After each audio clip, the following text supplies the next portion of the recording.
2 minute में set कर रहे हैं। आप लोग बैठो। शिव कृपा बाबा देवादिदेव महादेव की बनी रहे। शिव तत्व ओगड़दानी त्रिकालदर्शी कैलाशी अविनाशी भगवान शंकर की ये पवित्र भूमि है। तारा बाबा जी की कुटिया, जहां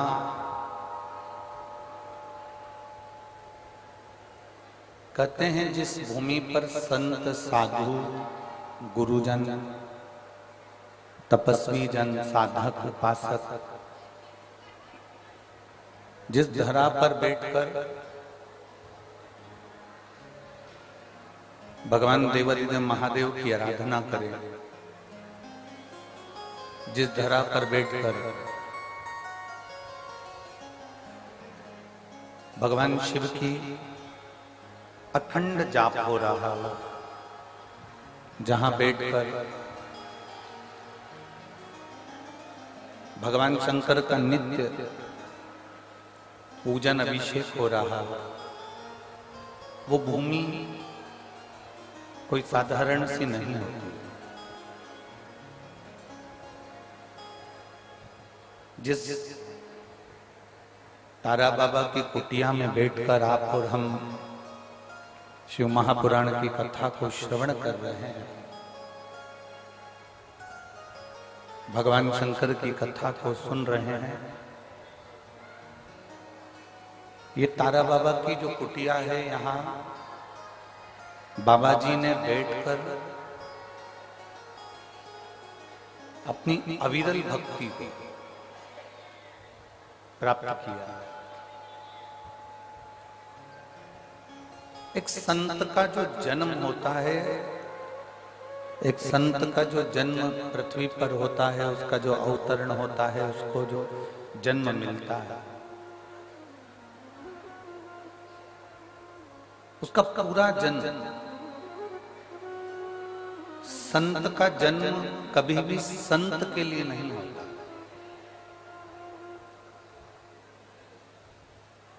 संत का जो जन्म होता है वो परमार्थ के लिए होता है, दूसरे के कल्याण के लिए।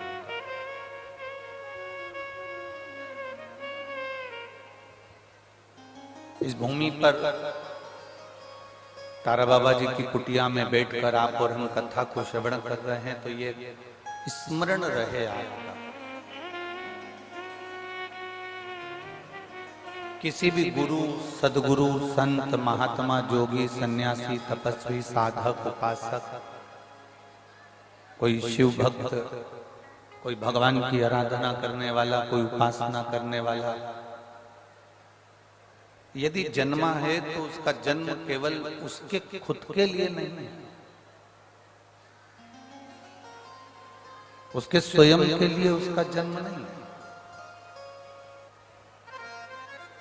उसका जो जन्म है वो संपूर्ण विश्व के कल्याण के लिए, संपूर्ण जगत के उद्धार के लिए। तारा बाबा की जो कुटिया है, तारा बाबा की जो तपोस्थली है, इस कुटिया में जो दिल से आकर तारकेश्वर महादेव का दर्शन करना, तारा बाबा जी की कुटिया में आकर बैठकर भगवान शंकर के नाम का स्मरण करना, तो कोई संत तो संत है, साधु साधु है, सन्यासी सन्यासी है, तपस्वी तपस्वी है, साधक साधक है, उपासक उपासक है। वो जगत के हित के लिए ही उसका जन्म है। और कितनी बड़ी विचित्र लीला है तारा बाबा जी की, जरा अपने स्मरण में लाएं। शिवरात्रि को जन्म होना, शिवरात्रि को जन्म लेना और शिवरात्रि को जन्म लेकर वापिस प्राण भी छोड़ना तो शिवरात्रि के दिन ही छोड़ना, ये बहुत बड़ी बात होती है। कहीं शिव का ही एक स्वरूप, देवाधिदेव महादेव का ही एक स्वरूप यहाँ प्रकट हुआ और उस प्रकट शंकर का स्वरूप ही लीला को धारण कर कर चला। अच्छा, संत को पहचानना भी कठिन है, गुरु को जानना बहुत कठिन है, संत को पहचानना बहुत कठिन। आप किसी सदगुरु को, आप किसी संत को, साधक को, उपासक को पहचान नहीं सकते इतनी जल्दी।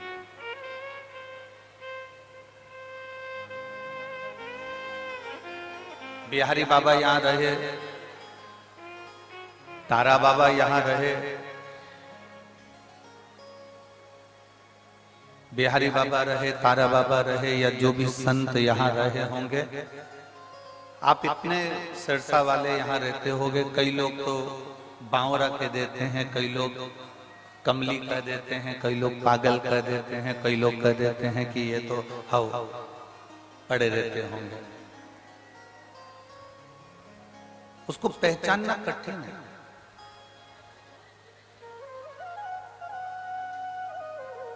माता पिता, संत, सदगुरु और भगवान का एक श्रेष्ठ भक्त, इसकी पहचान कभी भी जीते जी नहीं होती। माता पिता जब चले जाते हैं तब बच्चों को समझ में आता है कि माता पिता के रहने का क्या फल है। संत सदगुरु जब चले जाते हैं तब मालूम पड़ता है कि संत सदगुरु के होने का क्या फल है। एक सच्चा भक्त, एक सच्चा साधक, एक सच्चा उपासक जब तक है तब तक उसको पहचान नहीं पाते हैं। और सच्चा गुरु, सच्चा सदगुरु, सच्चा उपासक, सच्चा भगवान की आराधना करने वाला कोई संत, कोई सन्यासी, कोई तपस्वी जब चला जाता है तब लोगों को ज्ञात होता है कि कोई संत था, कोई गुरु था, माता पिता थे, घर के बुजुर्ग थे, कोई भक्त था जिसने हमें सत्मार्ग बताया।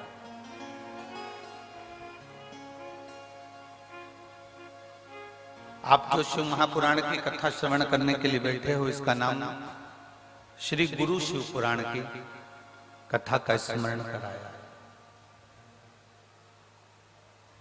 क्योंकि दुनिया में सबसे ज्यादा कठिन ही अगर कुछ है तो वो गुरु को पहचान।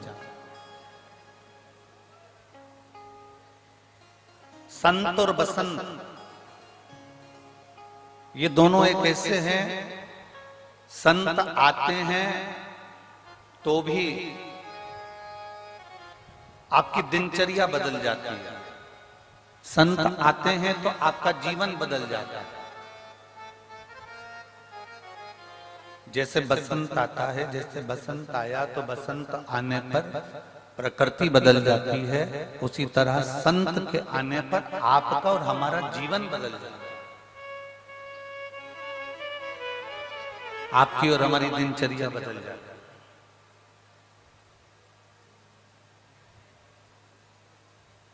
आप खुद अंदाजा लगाओ कि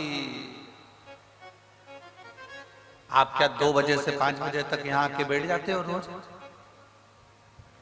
कोई संत आया, कोई सदगुरु आया, कोई वक्ता आया, कोई कथाकार आया, कोई गुरुजन आया, कोई तपस्वी आया,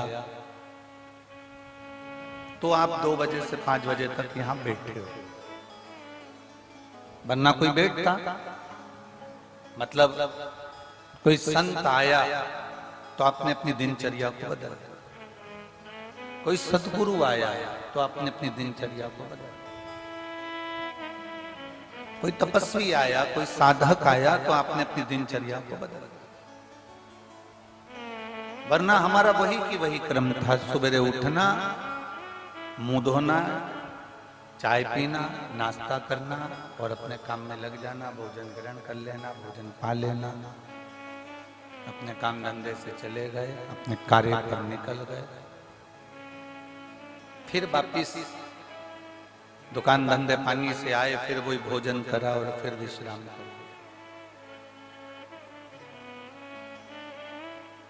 अगर हमारी दिनचर्या बदली है तो किसी संत सदगुरु की शरणागति में पहुंचने पर बदली।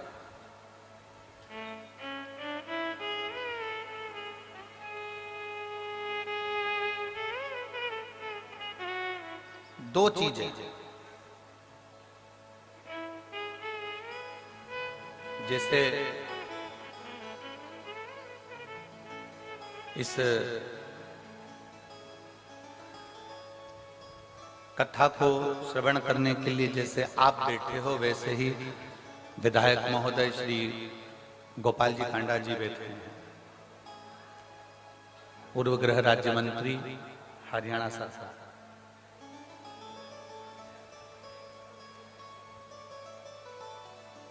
अब जरा विचार करिए, इनके पास में भी अब विधायक का पद है, पूर्व मंत्री का भी पद है, तो कितना कार्य रहता होगा। पर सारे कार्यों को छोड़कर तारा बाबा की कुटिया में बैठकर 3 घंटे भगवान शंकर को, अपने गुरु को, शिव महापुराण को, भगवान की विरल भक्ति को, जो इन्होंने 3 घंटे यहां दिया है।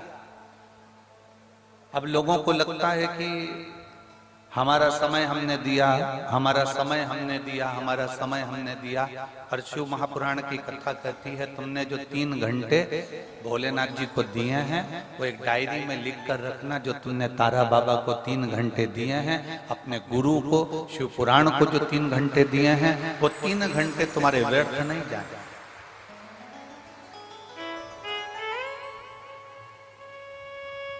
वो तुम्हारा दिया गया समय व्यर्थ नहीं जाता।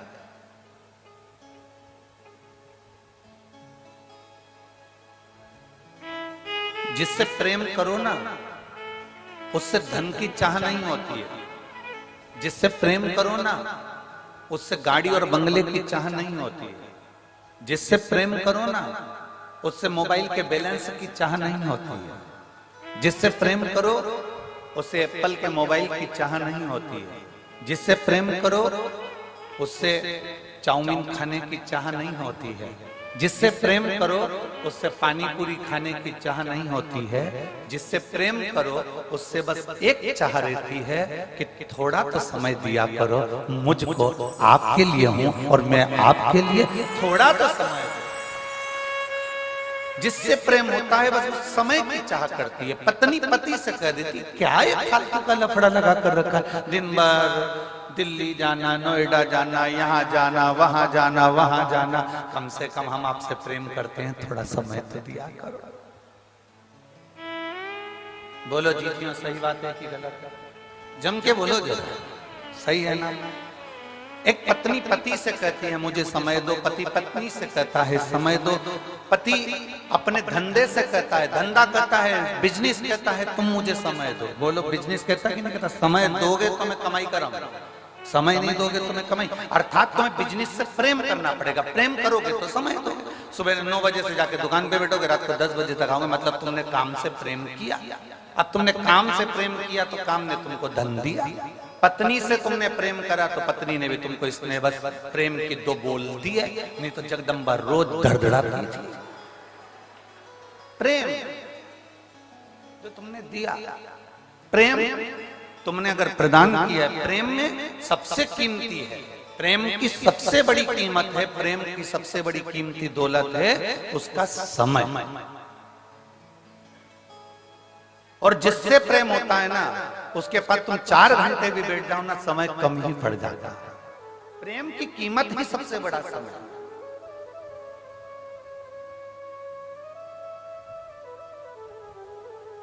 अब गुरु को क्या चाहिए? चांदी के खड़ा ला कर दो, गुरु कभी कहता है? जम के बोलो जरा। गुरु कभी कहेगा कि मुझे गाड़ी ला कर दो, गुरु कभी कहेगा कि मुझे बंगला बना कर दो, गुरु कभी कहेगा कि तुम मुझे ये ला कर दो। गुरु केवल एक बात कहता है कि मैं हूं, तब तक थोड़ा समय दे दिया कर। समय देगा तो एक दिन वो समय तुझे भी कुछ ना कुछ जरूर देकर जाएगा ही। गुरु को क्या चाहिए? समय। पत्नी को क्या चाहिए? समय। पति को क्या चाहिए? समय। व्यापारी को क्या चाहिए? समय। क्योंकि जिससे हम प्रेम करें उससे हमें समय की अनुकूलता, समय प्रबलता में चाहिए। अब यहां तक तो बात समझ में आ गई कि आपको समय की कीमत समझ में आना चाहिए, पर आगे तुम्हारे स्मरण में आना चाहिए कि वही समय जो तुम एक पत्नी पति से समय मांगती है, पति पत्नी से समय मांगता है, डॉक्टर भी मरीज के लिए, मरीज के घर वालों से समय मांगता है। थोड़ा मुझे देना पड़ेगा 4-6 दिन, तो मैं प्रयास पूरा करूंगा इसको ठीक करने। समय दोगे तो ना। अब आखिरी में डॉक्टर जब पूरा काम कर लेता है तब डॉक्टर भी कहता है अब मेरे पास की घड़ी ठीक नहीं चल रही है, अब उससे समय मांगो, अब वो समय देगा, वो समय।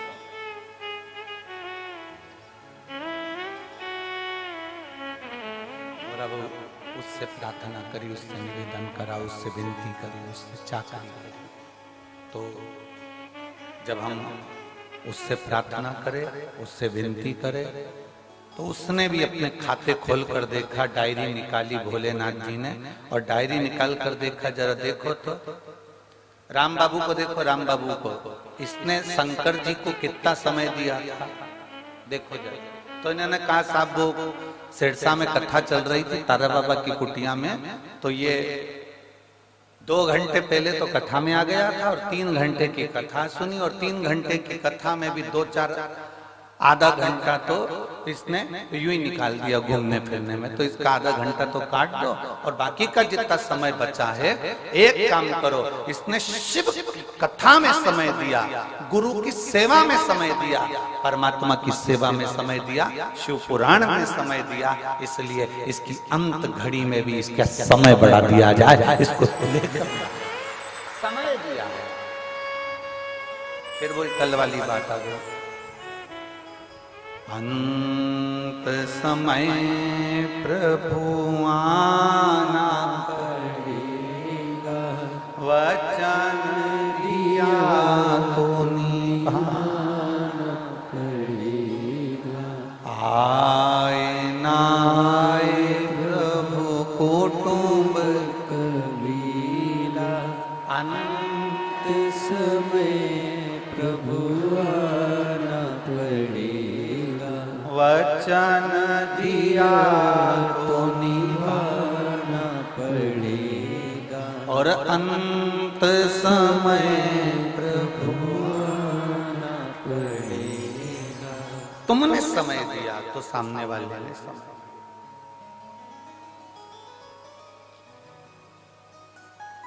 अब तुम्हारे पास समय ही नहीं है।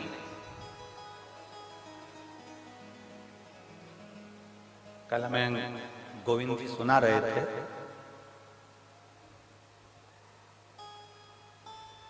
गोविंद जी सुनाते बहुत अच्छा है।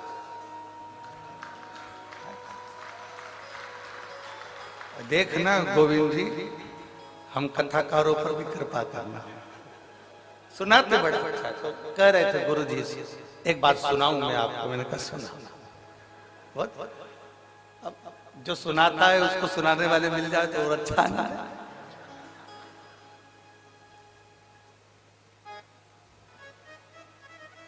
कल किसी एक भक्त का मैसेज भी आया, उसने कहा गुरुजी हरियाणा में सब दमदार लोग रहते हैं। हमने कहा तुम्हें कोई मिला क्या? हमने कहा एक ही भारी। किससे मिले जाए? मिले भी तो मिले कैसे? अब कहने गुरुजी, एक बार बाबा जी के पास हम बैठे हुए थे और वो बोले गोपाल जी को कि गोपाल नहीं आया। तो कहा बाबा जी निकले हैं, अब आएंगे तो वो गाड़ी से चले हैं नोएडा आदि से, तो वो धीरे धीरे धीरे धीरे पहुंचेंगे। अब लंबा सफर 300 किलोमीटर का। तो गोविंद जी कह रहे थे बाबा जी बोले उसको बोलो ना कि हेलीकॉप्टर उतार लाए।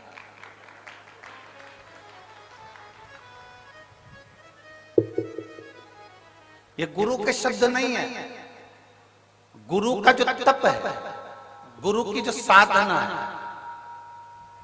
गुरु ने जिसको भजा है वो महादेव के शब्द गुरु की वाणी से निकलता है। वो महादेव का शब्द गुरु की वाणी से निकलता है। हमने पहले भी आपको कथा में कहा, सियोर वाला महाराज कभी शिव पुराण की कथा नहीं बांट सकता और हमारी सामर्थ्यता भी नहीं। आप लाखों की संख्या में आते हो, रात भर से नींद नहीं आई है, गोविंद जी से पूछो इनसे। और एक वो इनकी वो बेटी कहाँ गई, वो दिन भर सेवा में लगी रही, टेंट कहाँ कहाँ लगाना है, क्योंकि कल जितने पंडाल बनाए थे उसमें पांव रखने की जगह नहीं थी, एक भी पंडाल।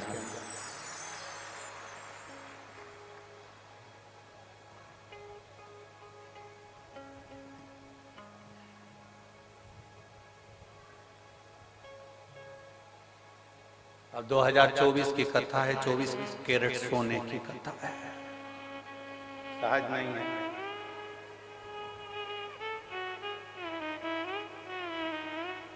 शिव तत्व, शंकर को पहचानना, गुरु को पहचानना, सतगुरु को पहचानना, संत को पहचानना, भगवंत को पहचानना, माता पिता को पहचानना। गुरु के कभी शब्द नहीं है, शब्द उस परमात्मा के जो उसने जपा है, जो उसने साधना करी है, जो उसने भजा है, जिसकी वो आराधना करता है, शब्द उसके हो, गुरु के शब्द नहीं।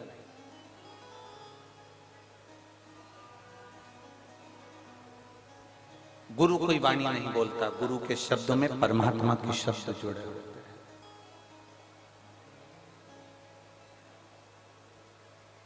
सहजता नहीं है गुरु की वाणी।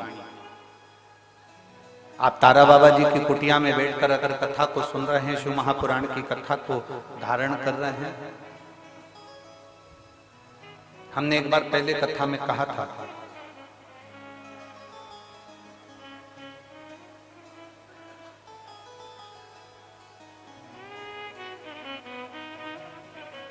गाय जंगल में चरती है, परंतु कभी गाय कहीं फंसती नहीं है। बकरी जंगल में चरती है, बकरी कहीं पर फंसती नहीं है। कारण गाय को चराने वाला पीछे चल रहा होता है, उसके हाथ में डंडा होता है, और वो किसान वो गाय चरा रहा होता है, ग्वाला गाय चरा रहा होता है। गाय को मालूम है मेरा कोई मालिक है, गाय को मालूम है मेरा कोई सेठ है, गाय को मालूम है मेरा मालिक है, अगर मैं कहीं फंस भी गई तो मेरा मालिक मुझको जम के बोलो जरा निकाल। बकरी को मालूम है कि मेरा मालिक पीछे चल रहा है, अगर मैं कहीं फंस गई तो मुझे मेरा मालिक निकाल देगा।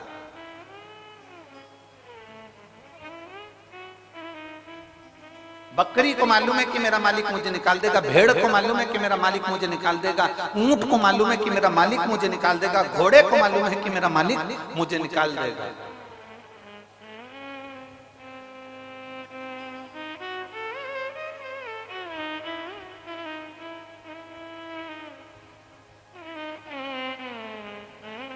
चिड़िया को भी मालूम है कि मुझे कोई ना कोई बाहर निकाल देगा, क्योंकि उसको एक अंदाजा है कि मेरा मालिक मेरे पीछे चल रहा है। गाय चराने वाला, बकरी चराने वाला, भेड़ चराने वाला, ऊंट चराने वाला पीछे चल रहा है।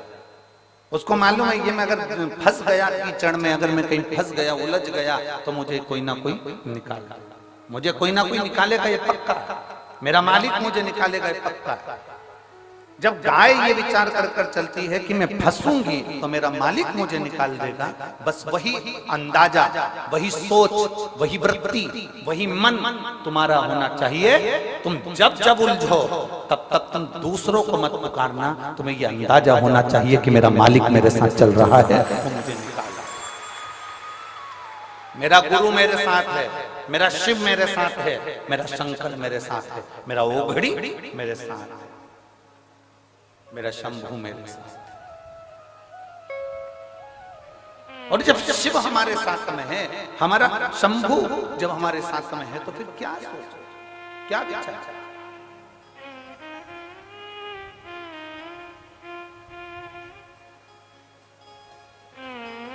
बहुत अच्छा बंगला देखोगे ना तो तुम्हारे मन में एक बात जरूर आएगी, इतनी सुंदर दीवार है ना, अंदर से बंगला कितना सुंदर, जाके देखो क्या। खूब सुंदर होटल देखोगे ना तो तुम्हारे मन में बात जरूर आएगी कि कितनी सुंदर होटल है, एक बार अंदर जाके देखो क्या। बोलो बोलो, सही है कि गलत है? तुम्हारे मार्केट में कोई चाउमीन की दुकान खोल गई, पानी पतासे की दुकान खोल गई, मिठाई की दुकान खोल गई, मोबाइल की दुकान खोल गई, कोई कपड़े की दुकान खोल गई, बहुत सुंदर दुकान खोली, खूब अच्छा मॉल खुला, तुम्हारे मन में जरूर आएगा कि जरा एक बार मैं भी जाकर तो देखो। बोलो बोलो, जम के बोलो, सही है, जाकर तो देखो, देखो तो सही।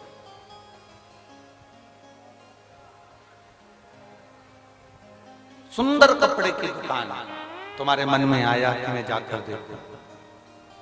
सुंदर, बहुत सुंदर बंगला बना है, जाकर देखूं कि अंदर कोई है कि नहीं। मन में उत्सुकता, अच्छा एलिवेशन देखा तो तुम्हारे मन में भाव प्रकट हो गया कि मैं अंदर जाकर देखूं। अच्छी दीवार देखी, मन में उत्सुकता जाग गई कि अंदर जाकर देखूं। अच्छा एलिवेशन, अच्छी दीवार, अच्छी चौखट, अच्छा सब कुछ अच्छा देखा तो मन में जागरूकता जागा, मैं भी जाकर। अच्छा एलिवेशन देखकर लोग आपके घर में आते हैं, अच्छी दीवार देखकर लोग आपके घर में आते हैं, अच्छा कपड़ा देखकर लोग तुम्हारी दुकान पर आते हैं, अच्छी पर्दे देखकर लोग तुम्हारी दुकान पर आते हैं, तुम्हारे घर पर आते हैं, तुम्हारी चौखट पर आते हैं।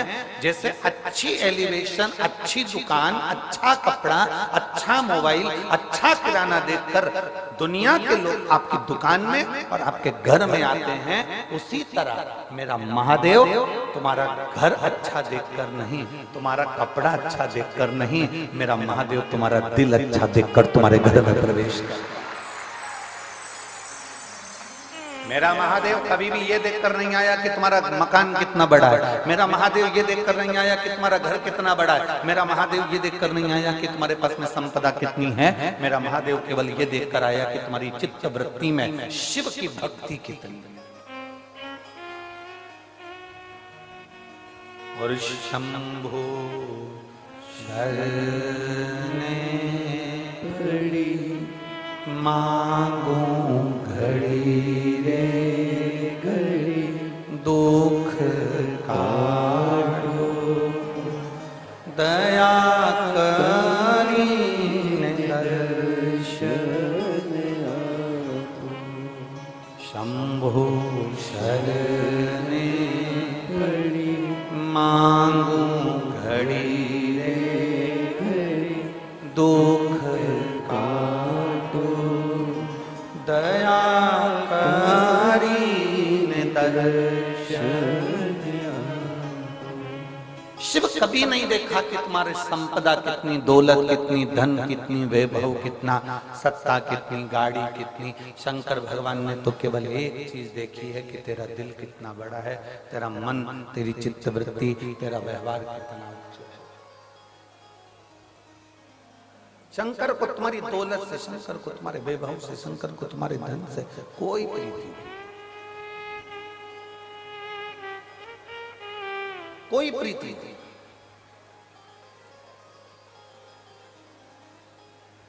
कल गोविंद जी बता रहे थे कि गुरुजी हम तारा बाबा जी से कहते थे कि आपकी झोपड़ी छोटी सी है, इसको बड़ा कर दें। तो बाबा जी कहते थे मुझे क्या करना बड़े महल में रहकर, मेरी झोपड़ी ही अच्छी है। बाबा जी हम कुछ अच्छा बना दें आप, मुझे क्या करना, मुझे तो सब कुछ नहीं बनवाना, मेरा जैसा है वैसा।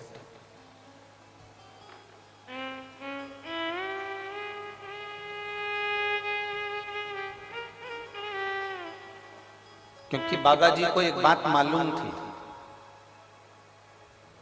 जो शंकर का उपासक होता है ना, जो शिव की आराधना करने वाला होता है ना, जो शंकर की भक्ति में डूबने वाला होता है, मेरी जीजियों, मेरे जीजाओं, मेरी बेटियों, मेरे बेटाओं, मेरी बहनों, मेरे भाई, शंकर की भक्ति में डूबने वाला, शंकर को मानने वाला, शिव की आराधना में डूबने वाला, शिव तत्व को जानने वाला एक बात हमेशा जानता है कि मुझे किसी से कुछ नहीं चाहिए। जो शिव की आराधना करने वाला होता है वो शंकर से ही मांगकर बहुत कुछ प्राप्त कर लेता है। शिव जी के 21 अवतार हुए हैं। शंकर भगवान के 21 अवतार एक हुए हैं, फिर 11 रुद्र अवतार अलग हुए हैं। उन 21 रुद्र अवतार में भगवान शंकर के 21 अवतार में एक अवतार है भगवान का गृहपति अवतार। शंकर भगवान के 21 अवतार में से एक अवतार है गृहपति अवतार। महाराज मां नर्मदा जी के तट पर नर्मदापुरम में एक विश्वानर मुनि रहते थे। शिव महापुराण की कथा कहती है शंकर जी के 21 अवतार में से एक अवतार है गृहपति अवतार। मां नर्मदा जी के तट पर, मां नर्मदा जी के तट के ऊपर नर्मदापुरम में एक सुंदर विश्वानर मुनि रहते थे, ग्रस्त थे। अपनी धर्म पत्नी के साथ में उनका निवास। जैसे विश्वानर मुनि थे वैसे ही उनकी धर्म पत्नी।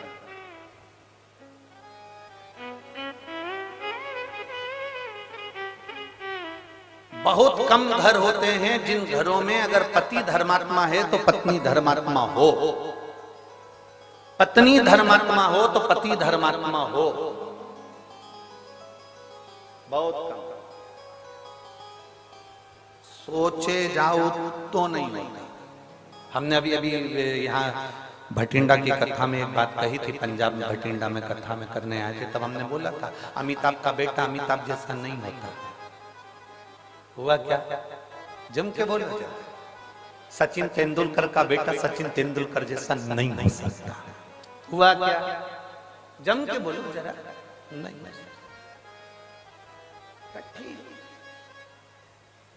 एक अच्छे से अच्छा मुख्यमंत्री हो, प्रधानमंत्री हो, मिनिस्टर हो, कहीं का भी मंत्री हो, उसका बेटा उसके जैसा नहीं हो ही नहीं सकता। क्योंकि मेरे भोले बाबा एक बार जिसको जन्म दे देते हैं, एक बार जिसको जन्म दे देते हैं और उसमें इतना टैलेंट देकर पैदा करते हैं, उसमें ऐसा ज्ञान देकर पैदा करते हैं, उसके जैसा भगवान दूसरा नहीं बनाता। उससे कम बनाएगा पर उसके जैसा नहीं बना पाएगा।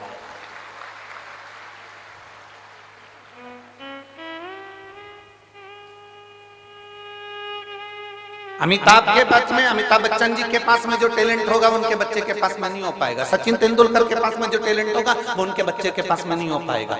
पिता जैसा बेटा नहीं होता। अगर बाप कलेक्टर है तो उसकी औलाद कलेक्टर हो सकती है, पर बाप जैसी नहीं हो सकती। मिनिस्टर का बेटा मिनिस्टर बन सकता है पर उसके पिताजी जैसा नहीं बन सकता।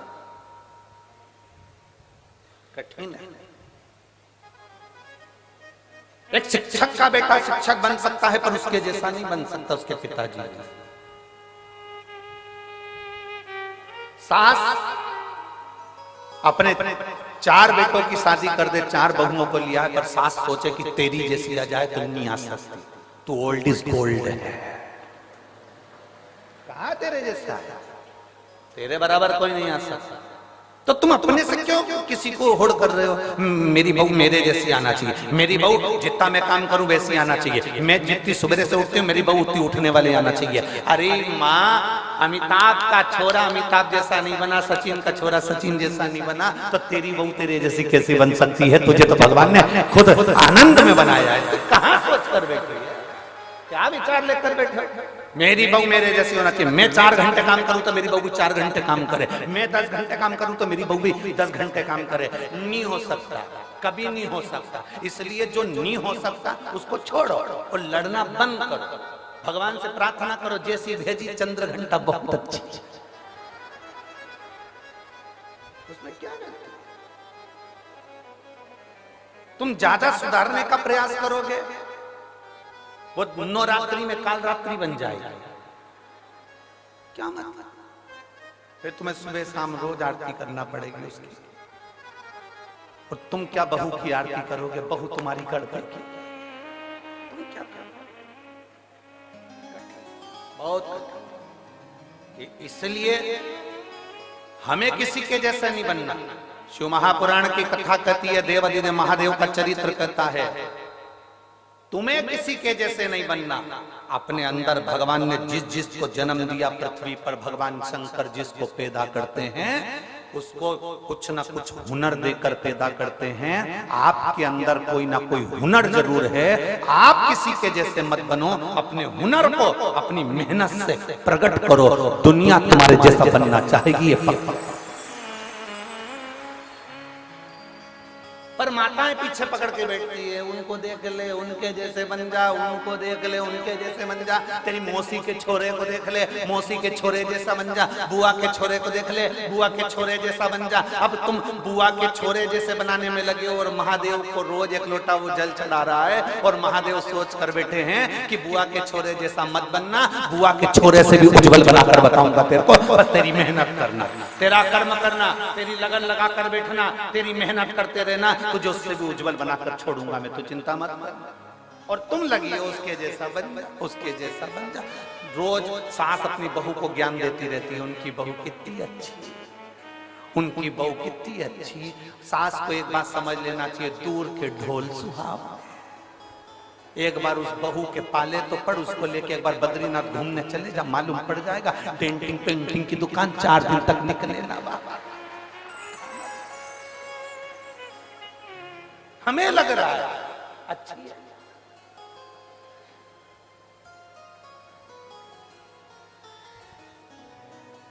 ये बहुत बहुत विचित्र बात है। हर पत्नी को ये लगता है तुम्हारा दोस्त कितना अच्छा है, उस दोस्त की पत्नी भी कहती है तुम्हारा दोस्त कितना अच्छा है।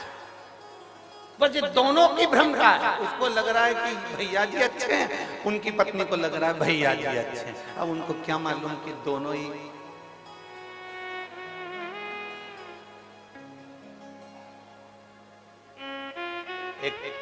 क्या शिव कथा कर रही, अपने में भगवान ने जो देकर भेजा वो किसी में नहीं देखा।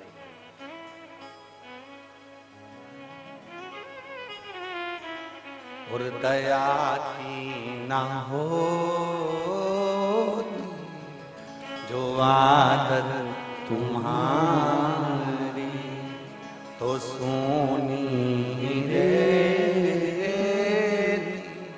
अदालत तुम्हारी।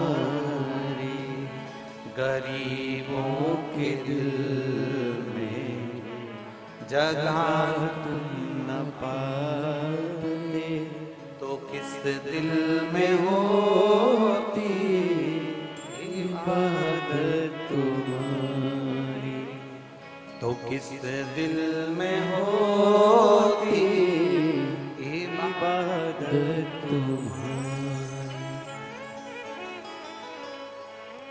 बहुत सोच से मिले। जिसके ललाट में जो लिखा है वो होना है, जो निश्चित है उसका सोचे से मतलब।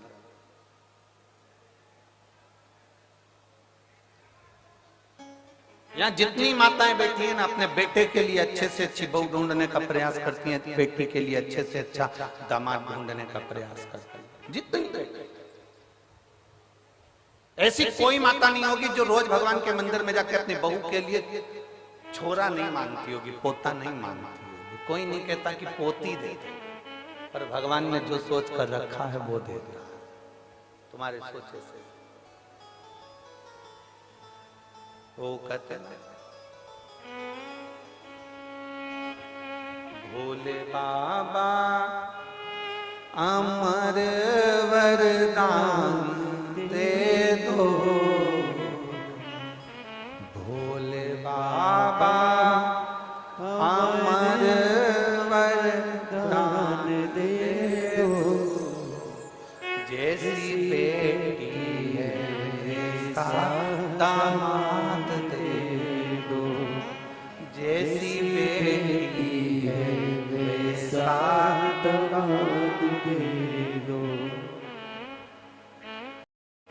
बेटी हमारी है राधा के जैसी, बेटी हमारी है राधा के जैसी, कान्हा के जैसा,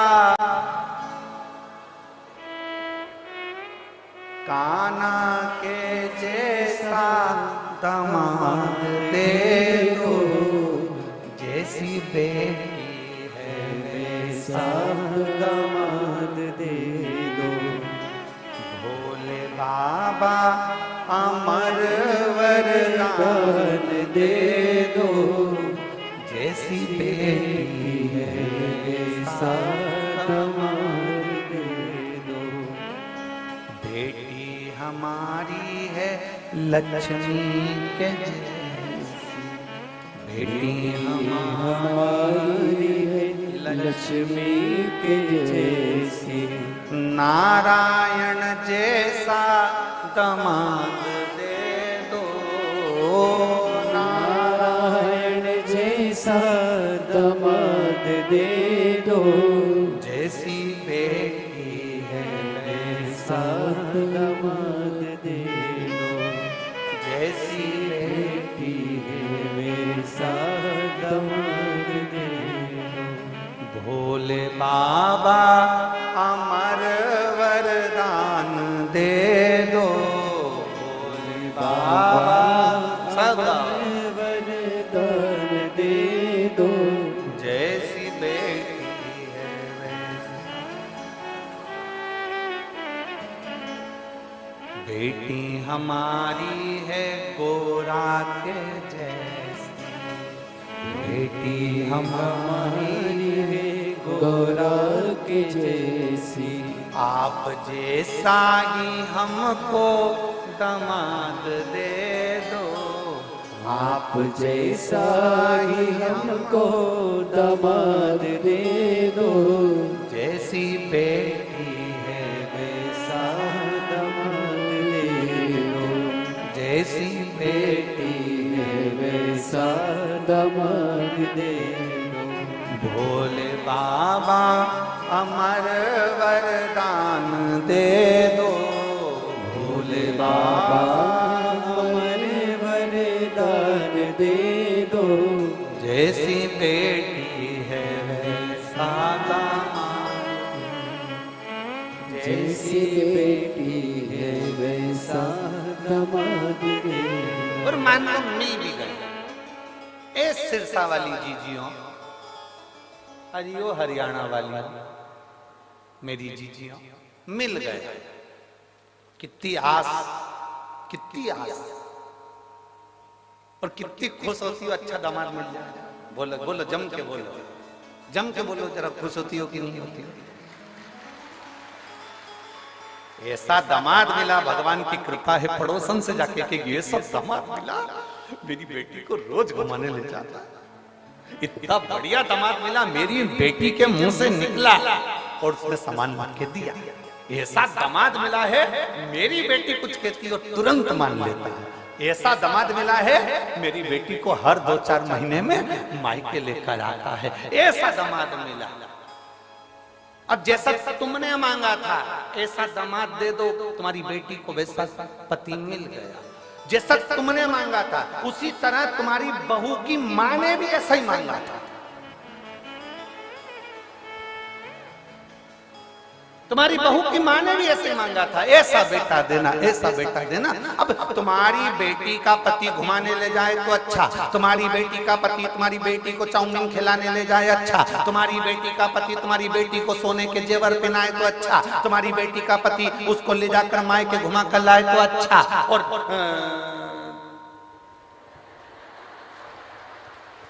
अब क्या बोलो, तुम सब समझदार हो, बोलो। और तुम्हारा बेटा अगर तुम्हारी बहू को घुमाने ले जाए तो बेटा वो तो जोरू का गुलाम हो गया। दामाद ले जा रहे हैं तो अच्छा, दामाद खिला रहे तो अच्छा, दामाद पेड़ा रहे तो अच्छा, दामाद सोने की रकम दिलाए तो अच्छा। मेरा दामाद जैसा कोई नहीं, मेरे बेटी का पति इतना बढ़िया, मेरी बेटी का पति अच्छा बढ़िया। तो आप भी अपने बेटे से कहो, बेटा जैसे तेरे जीजा, जैसे तेरे दामाद बेटी का सम्मान करते हैं, तू मेरी बहू का सम्मान कर। तो लगना चाहिए सामने वालों को कि दामाद अच्छा। दूर के ढोल, बस दिक्कत ही तो यही सिरसा वाली जीजियों, दिक्कत सबसे बड़ी यही आ रही है, बड़ी यही तो पड़ी है, दिक्कत यही है सबसे बड़ी।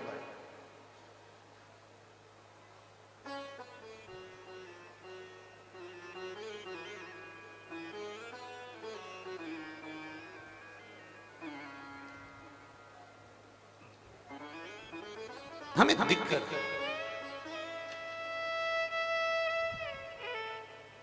शिव कथा कर रहे हैं।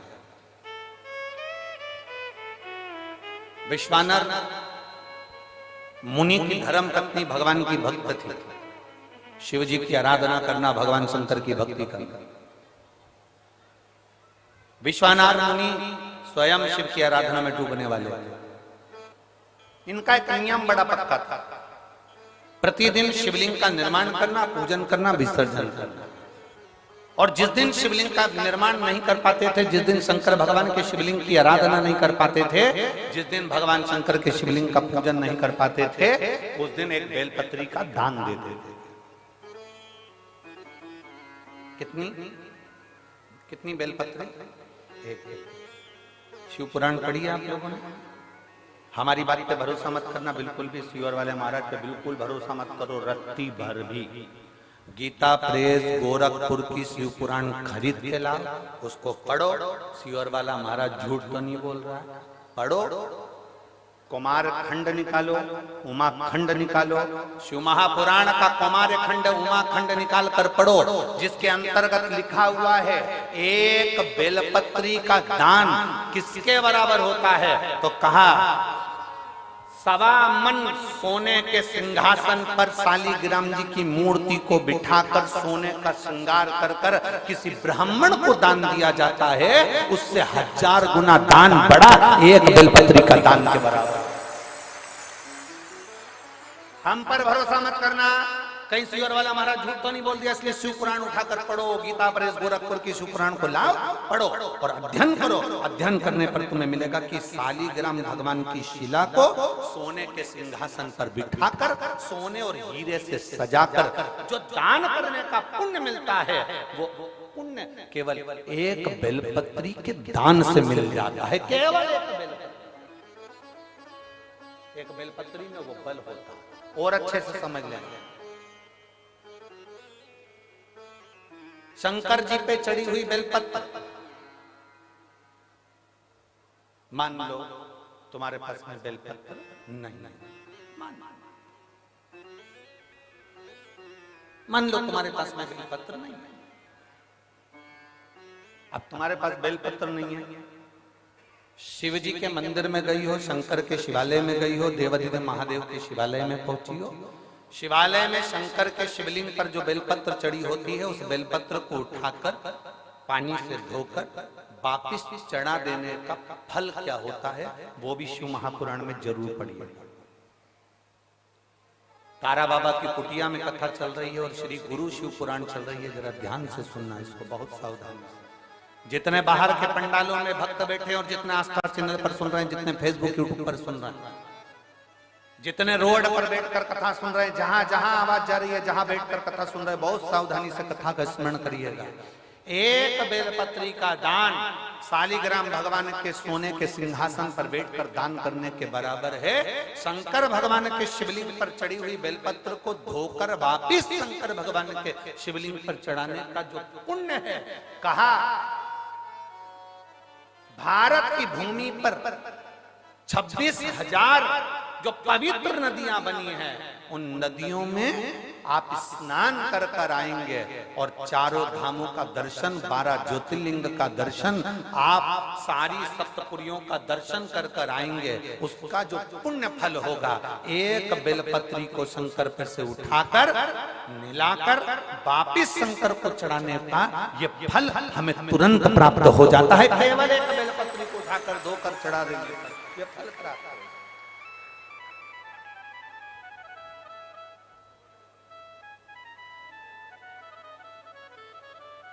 एक बेलपत्र ना जाने कौन कौन ने ऐसा नियम बना दिया, हमें तो समझ में नहीं आता। थोड़ा सा दुनिया के लोग लोभ लालच में नियम बनाए हो तो बात दूसरी।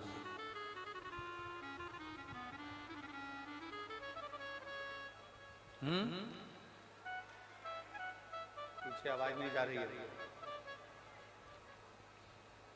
पीछे की आवाज खोलिए, पीछे की। वहां जाके बक्से के तारों चेक करिए कि आवाज क्यों नहीं पहुंच रही है।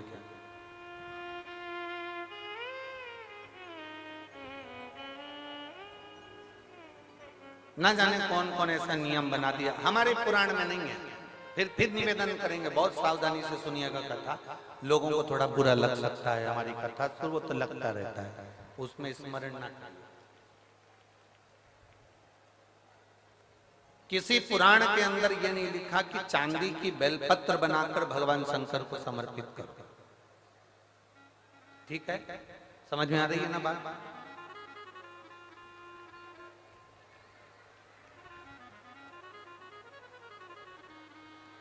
किसी पुराण के अंदर यह नहीं लिखा, किसी शास्त्र के अंदर यह नहीं लिखा कि चांदी की बेलपत्र बनाओ, सोने की बेलपत्र बनाओ और भगवान को चढ़ाओ, भगवान को समर्पित।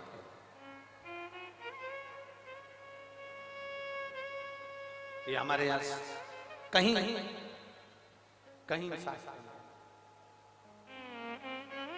कहीं हमारी पुराणों में नहीं लिखा गया, कहीं पर।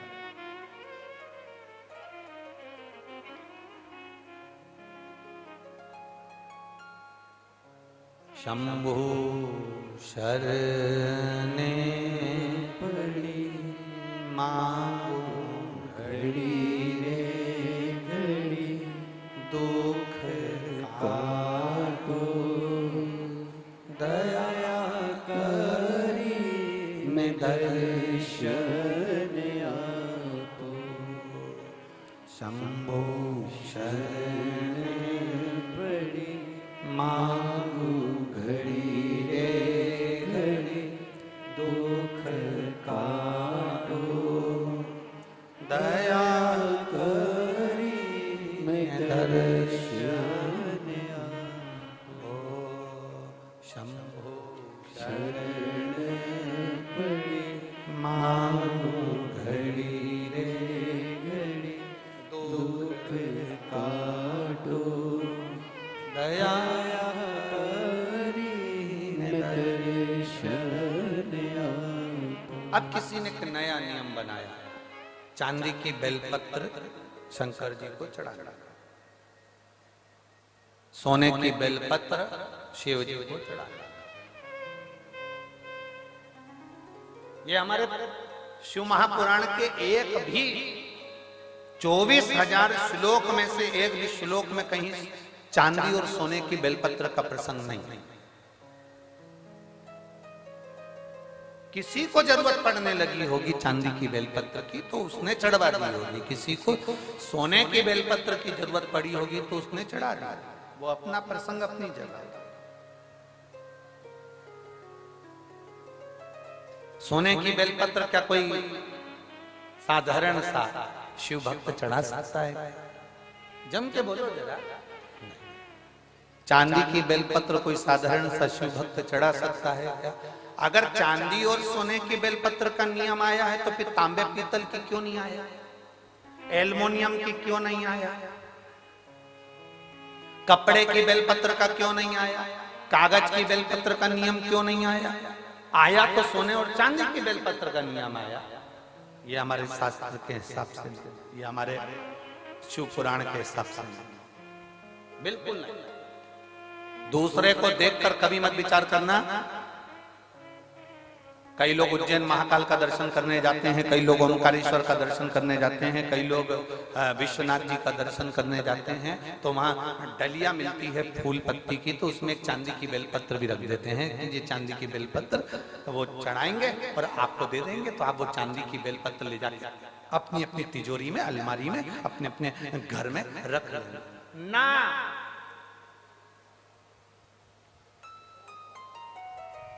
शिव जी पे चढ़ी हुई बेलपत्र को कॉपी में रख लो, किताब में रख लो, और याद रखना बेलपत्री का 1000 टुकड़ा भी हो जाए, 1000 पत्ती के बारीक बारीक टुकड़े भी हो जाए, और वहां से लाने में तुम्हारे हाथ में केवल एक जरा सी तिन का मात्र पत्ती भी तुम्हारे हाथ में अगर बची है घर लाते हुए, तो समझ लेना वो सोने की बेलपत्र से भी बढ़कर है, उसकी कीमत कठिन, उसको कीमत को आंकना कठिन है, कीमत आंकना कठिन है।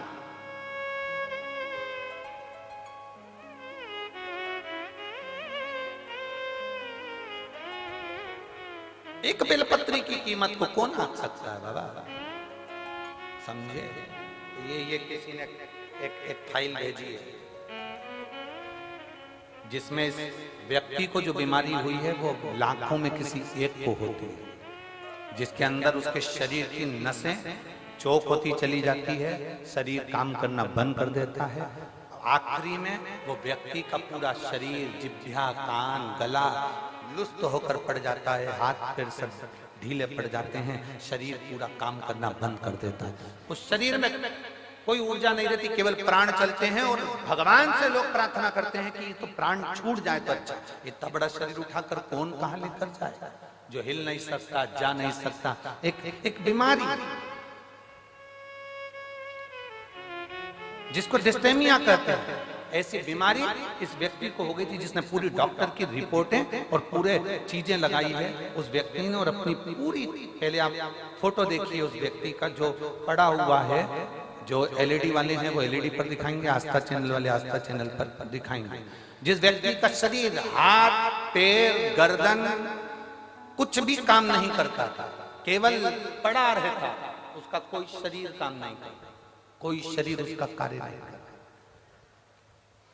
अब उसके पत्र पर अपन ध्यान देंगे।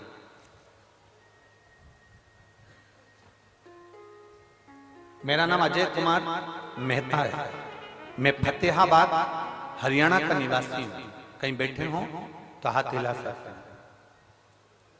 आप ही हैं? श्री शिवाय नमस्ते, आ जाओ, एक बेलपत्र ले जाना चाहिए। मैं फतेहाबाद हरियाणा का निवासी हूं, मेरा मोबाइल नंबर ये है। मैंने कोरोना काल में 2021 में पहली वैक्सीन की डोज लगाने के बाद मुझे मालूम नहीं पड़ा कि मेरे शरीर को क्या हो गया। समय आया, मेरे शरीर ने काम करना बंद कर दिया और मेरा शरीर पूरी तरह से शिथिल हो गया, गर्दन ठहर नहीं पाती थी, हाथ गिर जाता था, पांव उठ नहीं पाता था, शरीर पूरा ऐसा ही पलंग पर पड़ा रहता था। हमने गुड़गांव मैदानता में दिखाया, वहां दिखाने के बाद मालूम पड़ा कि मुझे बीमारी हो गई है। ये बीमारी लाखों लोगों में एक को होती है, जिसका इलाज पूरे विदेश में भी नहीं है। किसी पेशेंट को कभी अच्छा होता हुआ इस बीमारी के अंतर्गत नहीं देखा गया।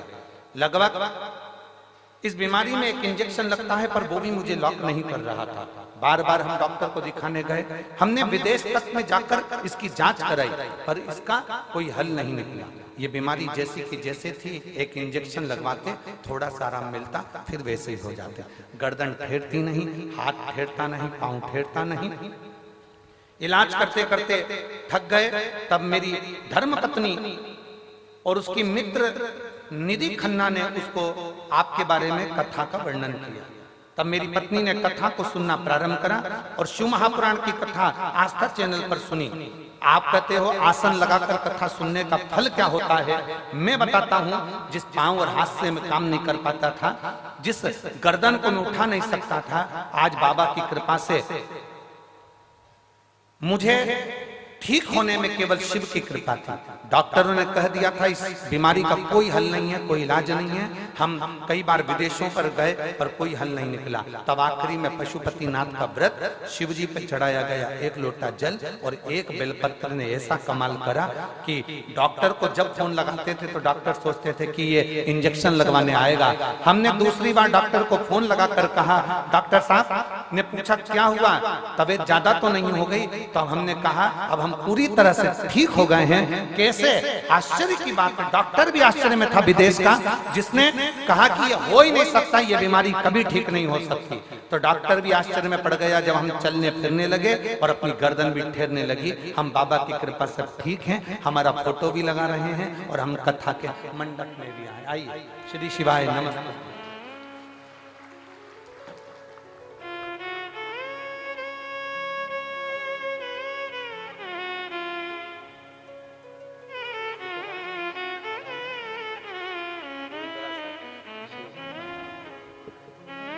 आपने पत्र भेजा, ये शिव तत्व है।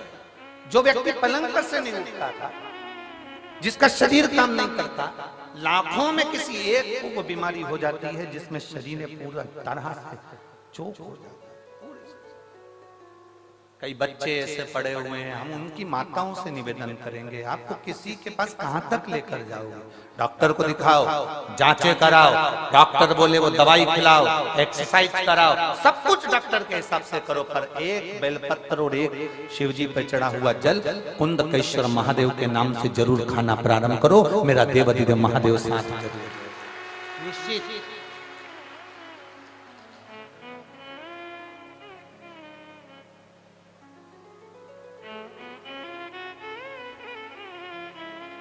और तेरी कृपा बिना न हिले एक भी अणु, लेते हैं श्वास तेरी कृपा से तनु तनु।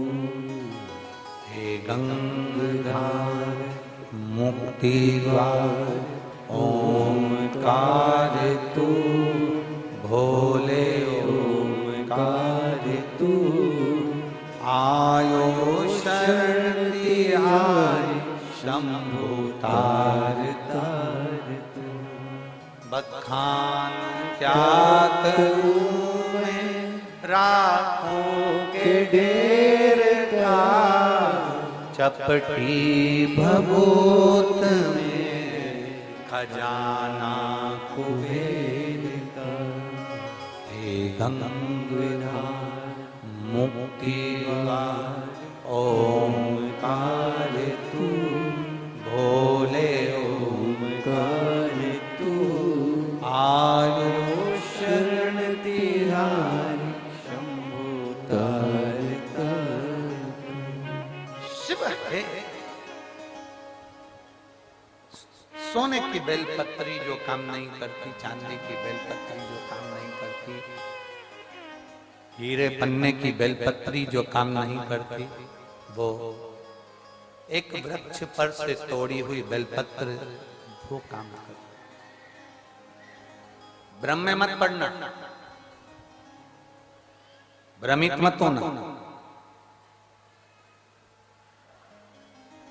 चांदी की बेलपत्र चढ़ाकर कोई तुम्हें दे भी दे और कहे कि ये लो बेलपत्र, ये हमने चांदी की दी है, उसको कहते ना ये चांदी की बेलपत्र तुम्हारे पास रखो, हमें तो शंकर जी पे चढ़ी हुई एक सादी सी बेलपत्र दे दो जो दुनिया की औषधि है।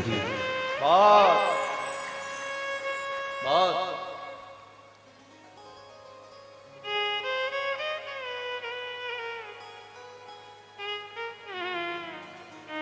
इसको समझना कठिन है। ये शंकर की कथा नहीं है। ये आप लोगों को लग रहा होगा कि तारा बाबा की कुटिया में शिव महापुराण की कथा चल रही है। ये शिव पुराण की कथा नहीं है। ये तारा बाबा जी ने 7 दिन संपूर्ण विश्ववासियों के लिए एक शिविर लगाया है। जो आ गया वो अपने जीवन की सारी खुशियां बटोर कर तारा बाबा की कुटिया से ले गए। शिविर अब धारण करो, समझो क्यों उसका स्मरण इतना प्रबल है, क्यों शंकर की कथा का रसतत्व इतना प्रबल होता है, क्यों शिव भक्ति का रसतत्व इतना प्रबल होता है।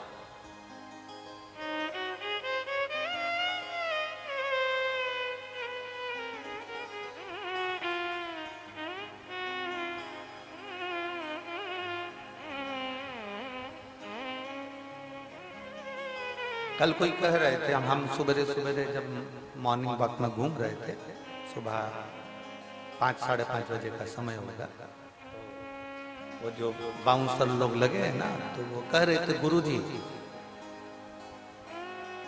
हम यहाँ हमेशा सेवा में आते हैं, पर एक बात आज तक समझ में नहीं आई, इतना सारा कथा हुआ पर ये कथा में ये इतने सारे आ कहां से गए, ये समझ में नहीं। और हम किसी को भी कुछ भी बोलते हैं ना तो वो टस से मस नहीं होता। पहले जितनी कथा होती थी ना, सब में समझदार लोग आते थे, तो हमने कहा राम कथा में राम जी जैसे आए हैं, कृष्ण कथा में कृष्ण जैसे आए हैं, शंकर जी के तो सब ऐसे ही मिलेंगे।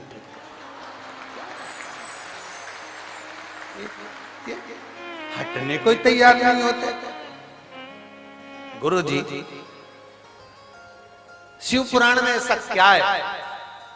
हमने कहा तुम भले 7 दिन की सेवा में लगे हो, पर 3 महीने के अंदर तुम्हें मालूम पड़ेगा कि शिव महापुराण में है क्या। हम नहीं बोल कर जाएंगे कि इसमें है क्या। तारा बाबा जी ने यह कथा करवाई है, तारा बाबा जी इस कथा को करवा रहे हैं। हम जजमान का नाम, आयोजक के नाम में भले इनका नाम ले देते, पर आयोजक वही है जो अंदर बैठे हैं, आयोजक वही। तारा बाबा जी कथा करवा रहे हैं, तारा बाबा जी सुन रहे हैं, तारा बाबा जी ही बचवा रहे, कोई दूसरा नहीं। शिव को पहचानना कठिन, बहुत कठिन। जैसे पत्नी पति को नहीं पहचान पाती, पूरी जिंदगी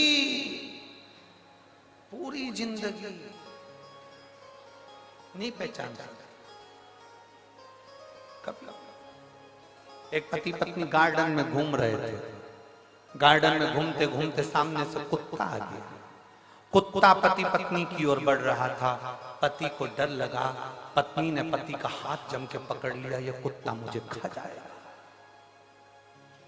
कुत्ता और पास में आया, पत्नी और घबराई, पति को लगा ये कुत्ता मेरी पत्नी को ना काट खा, कुत्ता मुझे काट खाएगा चल जाएगा, पर पत्नी को ना काटे, क्योंकि पत्नी को काटा तो कल बच्चों का टिफिन कौन बनाएगा,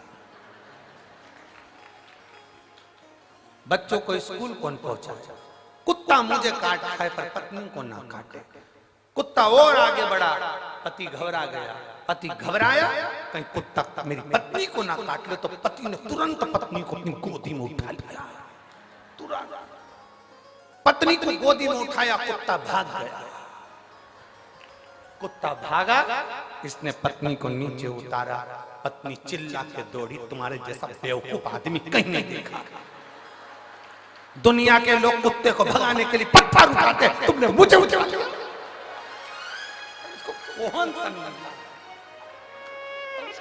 समझाए तो समझाए कोई। अरे ओ बावरी, उसने तेरा तो इसलिए उठाया था कि तुझे ना काटे, पर तुझे लगा कि वो मार देंगे। समझ कोई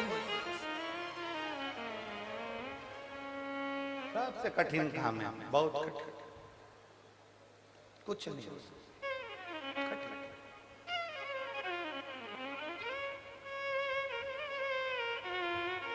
शिव कथा कर रहे हैं, भगवान शंकर का संवाद कर रहे हैं। शिव को समझना बहुत कठिन, बहुत कठिन।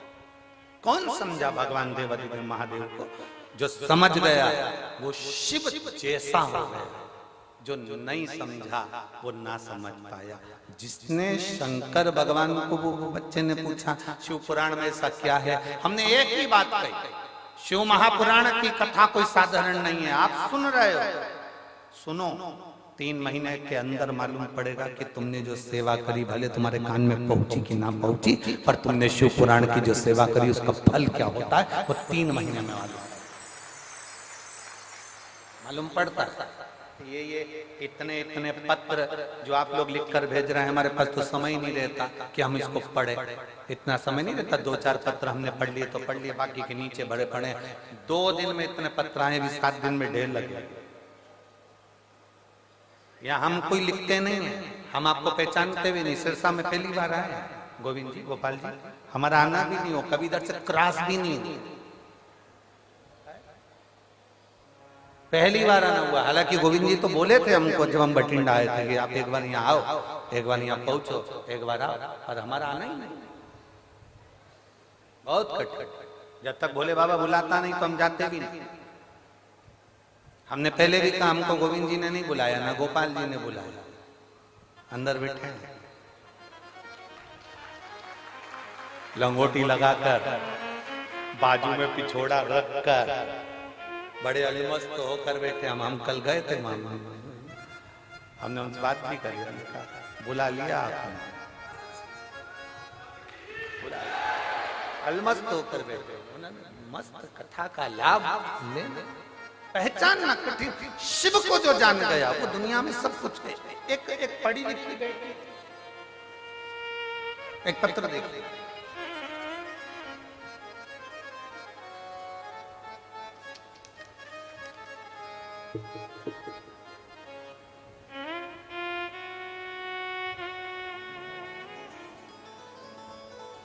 मेरा नाम कौशल्या और मेरे पति का नाम महेंद्र कुमार है। गांव केलनिया, ठीक बोला है? हाँ तुम समझ जाना, ठीक है, बाकी के तो जाने दो। आप ही हैं? हाथ हिला दो एक बार। श्री शिवाय नमस्ते। गांव केलनिया, सिरसा की रहने वाली हूँ गुरुजी। मेरे बाबा महादेव की कृपा में 14 साल से हरियाणा पुलिस में सरकारी नौकरी कर रही हूँ। हरियाणा पुलिस में मैं 14 साल से सरकारी नौकरी कर रही हूँ गुरुदेव। हंसी खुशी की जिंदगी जी रही थी। एक दिन अचानक 19 दिसंबर 2022 को मेरे पति महेंद्र कुमार का एक्सीडेंट हो गया और सर में इतनी ज्यादा चोट पहुंच गई कि डॉक्टर ने हाथ में केस लेने को मना कर दिया। बहुत मुश्किल था, डॉक्टर के हिसाब से ये जा चुके थे, ऐसा उन्होंने बोल दिया। पति के सर का ऑपरेशन हुआ, फिर भी सर की राइट साइड की हड्डी निकाल दी गई और हड्डी निकालने के बाद डॉक्टर साहब ने उनकी जान बचाने का प्रयास किया। साफ साफ डॉक्टर ने कह दिया कि हम प्रयास कर रहे हैं पर भरोसा नहीं है कि बचेगा ना बचेगा। कुछ देर बाद सांस भी चलेगी कि नहीं चलेगी इसका कोई भरोसा नहीं। शायद मेरे देव अधिदेव महादेव ने, क्या वर्णन करूं गुरुदेव, डर गए, घबरा गए। तब डॉक्टर से कहा कि आप अपना काम करो, मेरा महादेव बचाएगा जरूर, ये निश्चित है। और शिव जी की ऐसी कृपा हुई कि बाबा देवादिदेव महादेव का स्मरण करा, श्री शिवाय नमस्तुभ्यम का जाप किया। एक बेलपत्र लाकर शंकर जी का मंदिर जो हॉस्पिटल के पास में था उसमें से उठाकर ऑपरेशन के लिए ले जाते समय उनके साइड में रखकर भेज दिया। मैं बाबा का क्या गुणगान करूं गुरुदेव, जो डॉक्टरों ने कह दिया था कि भरोसा रत्ती भर भी नहीं है कि बचेगा कि ना बचेगा, पर मेरे बाबा ने जान बचा ली और मैं बाबा को यहाँ नमन करने के लिए आया। गुरुदेव 22 दिन तक कोमा में पड़े रहे। शिवलिंग का जल जाकर उनको चढ़ाती रही, देती रही और बाबा की कृपा से फिर उन्होंने आंखें खोली। और गुरुदेव बाबा की मैं क्या गुणगान करूं। डॉक्टर ने कहा था इनकी याददाश्त कभी नहीं आएगी क्योंकि याददाश्त निकल गई। गुरुदेव बाबा की कृपा किसको कहते हैं? शिव जी पे चढ़े हुए जल का महत्व तो डॉक्टर भी जान गया। जिस डॉक्टर ने ऑपरेशन करा था, जो करे थे याददाश्त नहीं रहेगी, वो भी जान गए। ये कभी चल नहीं पाएंगे, पलंग पर रहेंगे, ये डॉक्टर के शब्द थे। व्हील चेयर से नीचे नहीं उतर पाएंगे, ये डॉक्टर के शब्द थे। आज मेरे पति धीरे धीरे कर कर पूरे चलते भी हैं और उनकी याददाश्त भी बनी हुई है और बाबा की कृपा से वो सब अच्छे हो गए। मैं बाबा को नमन करने आया। एक बार हाथ हिला दे दें, श्री शिवाय नमस्तुभ्यम। शिव तत्व एक बेलपत्र ले जाओ। शिव की भक्ति अविरल भक्ति, शंकर शंकर है, ओघड़ी ओघड़ी है, शंभु शंभु है। और खाली ना जाता कोई दर से तुम्हारे, खाली न जाता कोई दर से तुम्हारे, मैं भी खड़ी हूँ नंगी बाहें पसारे, अपने हृदय से लगा लो गिरी जा रही हूँ, उठा लो भोले अपने दर से अब तो न टालो, गिरा जा रहा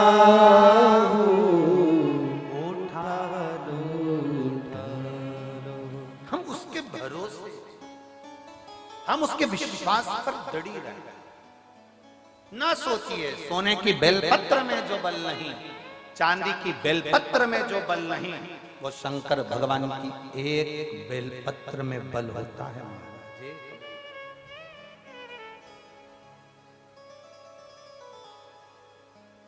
इस व्यासपीठ ने बाल्यावस्था से शिव महापुराण की कथा करी। इस व्यासपीठ ने ये देखा है, गोपाल जी, ये व्यासपीठ की बेलपत्र का हमने प्रमाण देखा है कि कोई 7 दिन की कथा में भी, 5 दिन की कथा में भी अगर कोई व्हील चेयर पर भी बैठकर कथा सुनता है और एक बेलपत्र भी अगर बाबा की खाता है, इस पोथी की, इस पुराण की एक बेलपत्र भी कथा चल रही और उसने खाई है, 3 दिन में वो कथा के पंडाल में भी खड़ा मिलता ही, हमने इस व्यासपीठ से देखा। हम सोने की बेलपत्र को नहीं जानते, हम चांदी की बेलपत्र को, हम हीरे की बेलपत्र को नहीं जानते, पर हम इस बेलपत्र को जानते हैं जो बेलपत्र शुरू से वेद पुराण शास्त्र वर्णन करते आए हैं। जिस बेलपत्र के नीचे लक्ष्मी झाड़ू लगाती है, जिस बेलपत्र के नीचे स्वयं ब्रह्मा, भगवान नारायण और 33 कोटि देवता बैठकर शंकर की आराधना करते हैं, वो बेलपत्र साधारण नहीं।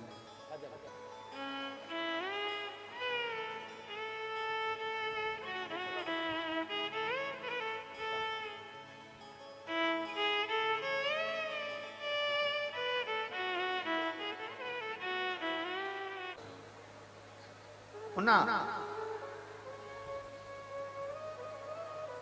सारे तीर्थों में जो दर्शन का फल होता है, सारे तीर्थों की नदियों में जो स्नान का फल होता है, सप्तपुरियों के जो दर्शन का, दान का फल होता है, वो फल एक बेलपत्र को धोकर शिव को चढ़ा देने पर प्राप्त हो जाता है। वो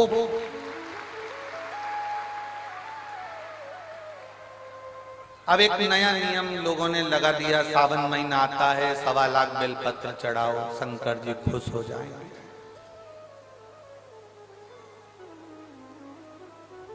ये थोड़ी थोड़ी भ्रांतियां हैं लोगों। शिव महापुराण इसी को समाप्त करती है बस। शिव पुराण का कार्य यही है कि भ्रम निकालना, भ्रम से दूर कर देना। एक माता जी ने एक प्रश्न किया था, गुरुजी अगर घर में शिवलिंग रखना हो तो उसकी प्राण प्रतिष्ठा करना पड़ती है क्या? उसकी प्राण प्रतिष्ठा की जरूरत होती है क्या? हमने अभी इससे पहले जो कथा थी कुशीनगर, उसमें वर्णन किया था, राम जी की प्राण प्रतिष्ठा करना पड़ेगी, कृष्ण भगवान की प्राण प्रतिष्ठा करना पड़ेगी, देवी जी की प्राण प्रतिष्ठा करना पड़ेगी, कोई देवता है तो उनकी प्राण प्रतिष्ठा करना पड़ेगी। पर अगर नर्मदा का कंकर है, नर्मदेश्वर महादेव है, भगवान शंकर के शिवलिंग की कोई प्राण प्रतिष्ठा की जरूरत नहीं पड़ती, वो स्वयं प्रतिष्ठा। पारद का, स्फटिक का, मोती का, माटी का, चाहे जिस शिवलिंग का आप निर्माण कर रहे हो उस शिवलिंग में आपको प्रतिष्ठा की जरूरत नहीं, आप उसको नर्मदेश्वर मानकर उसका स्मरण करिए। नर्मदेश्वर यहाँ तारकेश्वर महादेव में तारा बाबा की कुटिया में 2 शिवलिंग का दर्शन होता है। एक तारा बाबा जी की कुटिया के अंदर जो शिवलिंग विराजमान है वो पारत का शिव, दूसरा जो शिवलिंग शंकर भगवान के मंदिर के अंदर विराजमान है वो नर्मदेश्वर शिवलिंग है। 2 शिवलिंग का दर्शन, एक पारत का है, एक नर्मदा जी का। जैसे सीहोर कुबरेश्वर धाम से लाया हुआ कंकर और रुद्राक्ष औषधि का कार्य करता है। औषधि, आप लोगों में तो कोई गए हैं सीहोर कुबरेश्वर धाम? गए हो? धन्यवाद, प्रणाम आप सबको, रखिए साधु। जाना चाहिए, 12 ज्योतिर्लिंग के मध्य में है कुबरेश्वर धाम। हम तो गोपाल जी को और गोविंद जी को भी कहेंगे, सपरिवार एक बार बाबा के धाम जरूर आए। और यहाँ तो शिवरात्रि तक कार्यक्रम रहता है ना, शिवरात्रि के बाद तक वहां रुद्राक्ष उत्सव चलता है। 7 मार्च से 13 मार्च तक चलेगा। उस बीच में वहां रुद्राक्ष महोत्सव, वहां का कंकर शंकर होता है। वहां का कंकर अगर आप लेकर आए हैं और उस कंकर को आप पूज रहे हैं तो उसमें शिव की आकृति का दर्शन होता है। एक दूसरा, वहां का जो रुद्राक्ष है उसको पानी में कैसे भी कितने भी साल तक गलाते रहो, वो रुद्राक्ष में बदबू नहीं आती, सड़ता नहीं है और उसका पानी औषधि का कार्य करता है। इसमें भी कई पत्र से उसमें रखे। वहां का कंकर शंकर है भूमि।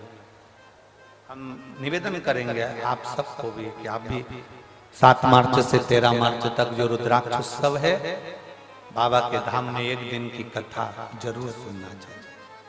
सीहोर की पवित्र भूमि पर गोपाल जी आप भी पधारे, गोविंद जी आप भी पधारो। जितने यहाँ कथा श्रवण कर रहे हैं सबसे निवेदन, अपने जीवन में और जितने आस्था चैनल पर सुन रहे हैं, कुबरेश्वर धाम की पवित्र भूमि पर भले एक रात्रि का विश्राम कर कर कथा सुनो, पर उस कंकर शंकर की धरा पर बैठकर उससे विनय कर कर, दिल से उससे प्रार्थना कर कर, निवेदन कर कर उसको सुनो। और कितना बड़ा सौभाग्य, तारा बाबा की कुटिया से भोलेनाथ जी के द्वार तक की कथा।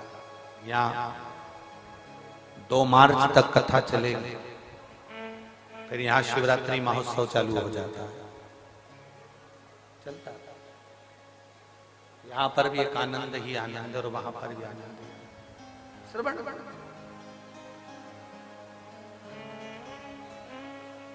जो सीहोर के नजदीक के हैं, जो सीहोर के पवित्र भूमि के नजदीक के, हम उनसे तो कहेंगे कि तुमको मौका नहीं लगता, साल भर इंतजार करते हैं वो लोग, क्योंकि कथाएं सब दूर दूर होती है, सीहोर के आसपास के भक्तों को सुनने को नहीं मिलती।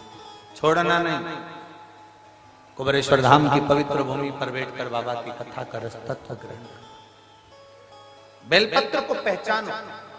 किसी के कहने पर यह नहीं कि उसने कह दिया कि 1.25 लाख बेलपत्र चढ़ाओ तो हम 1.25 लाख चढ़ा रहे हैं। किसी ने कह दिया 1.25 लाख बेलपत्र लाने से पहले मेरा एक निवेदन है, जो 1.25 लाख बेलपत्र चढ़ाने का संकल्प लेते हैं उनसे निवेदन है, क्या आपने 1.25 लाख वृक्ष लगाए बेलपत्र के, तब तो आप चढ़ाने के हकदार हो गए। मालूम पड़े बेलपत्र तोड़ कर लिया और समर्पित कर दिया तो उसका सुख नहीं है। 1.25 लाख, आज तारा बाबा की कुटिया में इतने सारे पेड़ लगाए गए, पौधे लगाए गए, वृक्षारोपण किया गया, कोई आया उसको तोड़ दे, उसको उखाड़ कर ले जाए, अच्छा लगेगा क्या अपने को? नहीं। तुमने लगाया कितना, तुमने दिया कितना, तुमने करा कितना? बाबा की कुटिया में आकर तुमने कभी एक वृक्ष लगाया? बाबा की कुटिया में आकर तुमने कभी बेल वृक्ष लगाया? बाबा की कुटिया में आकर तुमने कभी बेल का वृक्ष का आनंद पाया?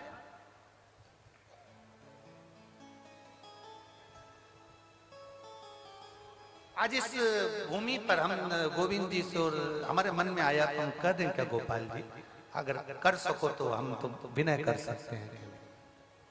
ऐसा हमारे शास्त्र कहते हैं, ये शिव पुराण में लिखा है, विद्येश्वर संहिता,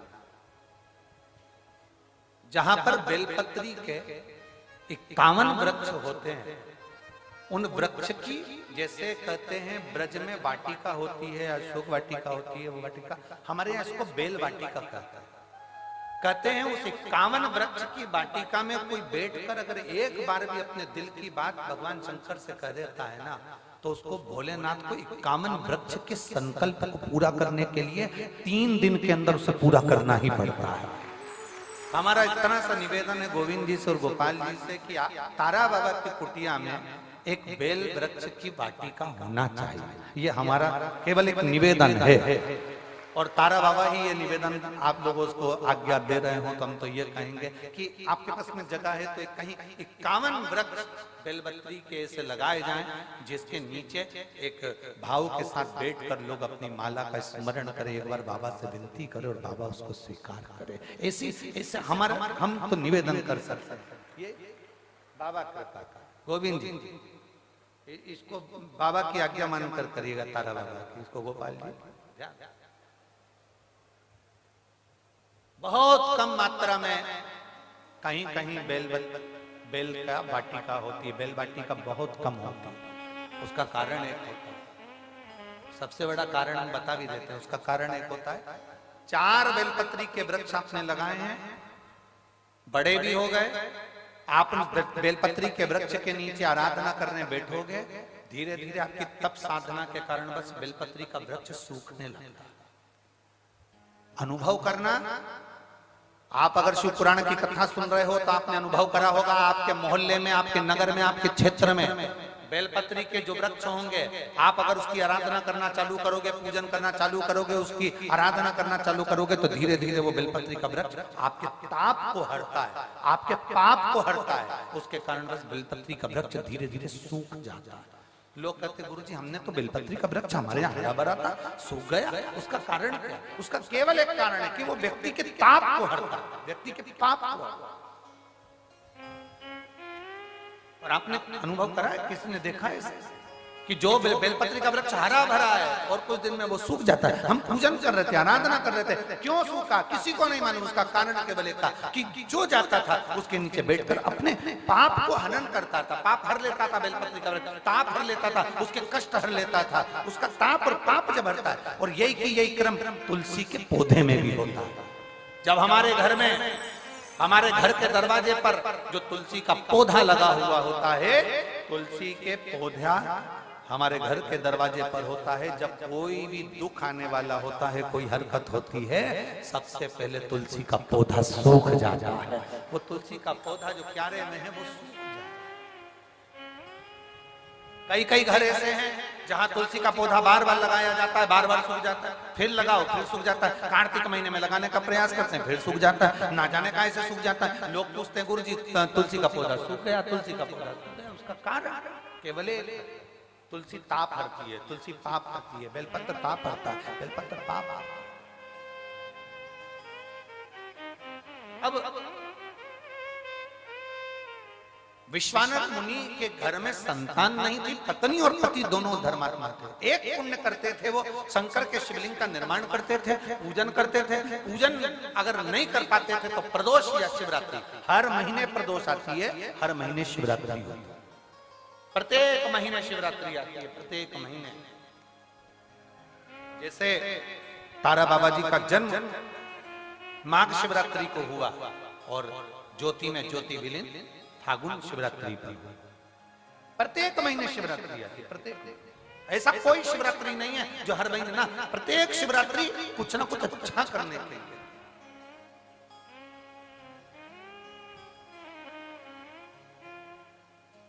एक बहन ने लिखा, गोविंद जी को हम धन्यवाद देते हैं, गोपाल जी को हम धन्यवाद देते हैं। यहाँ पर हमने बहुत कथा सुनी पर शिव पुराण के लिए तरस रहे, तो हम गोविंद जी और गोपाल जी को धन्यवाद देते हैं जो तारा बाबा की कुटिया में उन्होंने कथा करवाकर हम सबकी मन की तमन्ना पूरी कर दी।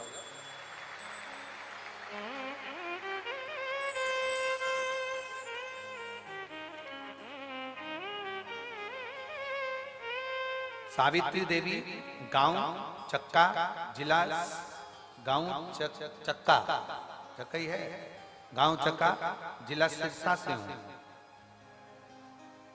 कहीं बैठी होंगी तो हाथ हिला सकती हैं। गांव चक्का, जिला सिरसा से पिछले, अच्छा इधर बैठे हैं, हाथ हिला दो। श्री शिवाय नमस्तुभ्यम। पिछले कई सालों से हार्ट और बीपी की बीमारी थी, शुगर भी कंट्रोल में नहीं थी। मेरी बेटी मंजू देवी ने कहा कि मम्मी शिव पुराण की कथा टीवी पर आती है तो सुना। मैंने कथा सुनना प्रारंभ करी। हम बीपी की दवाई खाते थे, शुगर की दवाई खाते थे, हार्ट की दवाई खाते थे, कई सालों से चल रही थी। लगभग 4 साल से ज्यादा हो गए, पर वो आराम नहीं लग पा रहा। कथा सुनना प्रारंभ करी, मन करा बेलपत्र को खाना प्रारंभ करा, शिव जी पे चढ़ा हुआ जल पीना प्रारंभ करा और पशुपतिनाथ का व्रत करा। हम बाबा से प्रार्थना करने 2 बार सीहोर धाम भी पहुंचे और बाबा की कृपा ऐसी हुई, वहां का रुद्राक्ष भी लाए, कंकर भी लाए और बेलपत्र का प्रयोग किया। आज बाबा की कृपा से एक भी दवाई खाना नहीं पड़ती। मेरा हार्ट, बीपी और शुगर सब लेवल में है। मैं बाबा को धन्यवाद देने आया। गुरुदेव, मैं श्री